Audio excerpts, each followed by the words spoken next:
Bellbrook, Ohio, was the kind of town people described as quaint. With its picturesque streets, friendly neighbors, and a strong sense of community, no one ever suspected anything sinister could happen there. That perception was shattered on a cold, foggy evening in November 1986, when the Monroe family's home became the epicenter of one of the most baffling cases in Ohio's history, a case that remains shrouded in mystery to this day. It all began when Evelyn Monroe, a 35-year-old single mother, and her teenage son Danny moved into a modest Victorian home on the outskirts of town. The house had a history, but Evelyn, desperate for a fresh start after her divorce, brushed off the warnings from locals about its dark past. Legend had it that in 1947, the house's previous owner, Josephine Clarke, had vanished without a trace after claiming she was haunted by shadowy figures that whispered to her at night. While the locals dismissed it as an old wives' tale, what happened next would make them reconsider. Just days after moving in, Danny noticed strange things. It started small, a faint tapping on the walls at night, items shifting positions on their own, and an unsettling chill that settled in the living room. Evelyn attributed it to the age of the house, brushing aside Danny's growing concerns. But things escalated quickly. One evening, Danny came running into the kitchen, pale as a ghost. He claimed he had seen a dark figure standing at the foot of his bed. Evelyn, skeptical but wanting to reassure her son, searched the house but found nothing. Then, on November 17th, Evelyn experienced it for herself. While sitting alone in the living room, she felt a sharp tug on her hair and heard a raspy voice whisper, "You don't belong here." The voice was so close that she could feel its icy breath on her neck. Terrified, Evelyn called the police, convinced that someone was breaking into their home. Officer Mark Gibbons responded to the call and conducted a thorough search. In the basement, he made a chilling discovery.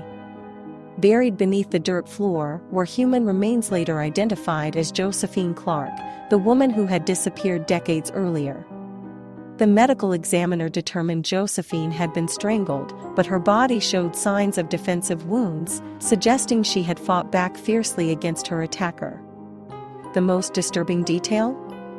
Her fingernails were broken and filled with dirt, implying she had been buried alive. After the discovery, the activity in the Monroe house intensified. Doors slammed shut on their own, blood-like stains appeared on the walls, and dark figures were seen darting around the house. Evelyn reported hearing whispers in the dead of night, all repeating the same phrase, "Justice will be served." Danny became increasingly withdrawn and started sleepwalking. One night, Evelyn found him standing in the backyard, barefoot and mumbling, "She knows who did it." Desperate for answers, Evelyn turned to a local paranormal investigator, Sarah Hastings. Sarah conducted an investigation and claimed that the house was haunted by Josephine's restless spirit. But there was more. She believed Josephine wasn't alone. According to Sarah, a dark, malevolent entity had latched onto the house, feeding on the fear and pain of its inhabitants. Sarah's investigation uncovered chilling details about Josephine's life. She had been in an abusive relationship with a man named Victor Caldwell, a traveling salesman with a violent temper. Victor had disappeared shortly after Josephine, leading many to believe he had fled to escape suspicion. Sarah conducted a séance to communicate with Josephine's spirit. During the session, Evelyn and Danny watched in terror as objects flew across the room and an icy wind filled the space. Through Sarah, Josephine revealed that Victor had killed her in a fit of rage after she threatened to expose his crimes. She had discovered he was a serial con artist and thief. The séance seemed to anger the malevolent entity in the house. That night, Evelyn and Danny were awakened by deafening screams echoing through the halls. When they opened their bedroom doors, they saw Josephine's translucent figure pointing toward the basement, her face twisted in anguish. Evelyn and Danny fled the house, never to return. The following day, the house burned to the ground under mysterious circumstances. The cause of the fire was never determined, but many believe it was Josephine's way of destroying the dark entity and finally finding peace. Today, the site of the Monroe house remains empty, overgrown with weeds and avoided by locals.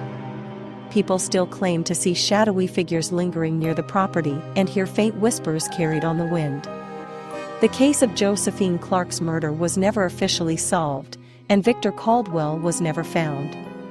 But one thing is certain: the Monroe family's terrifying experience remains one of Bellbrook's most infamous unsolved mysteries.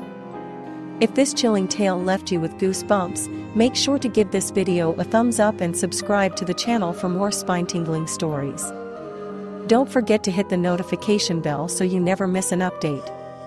Let me know in the comments what you think really happened in that house. Thanks for watching, and remember, some mysteries are better left unsolved.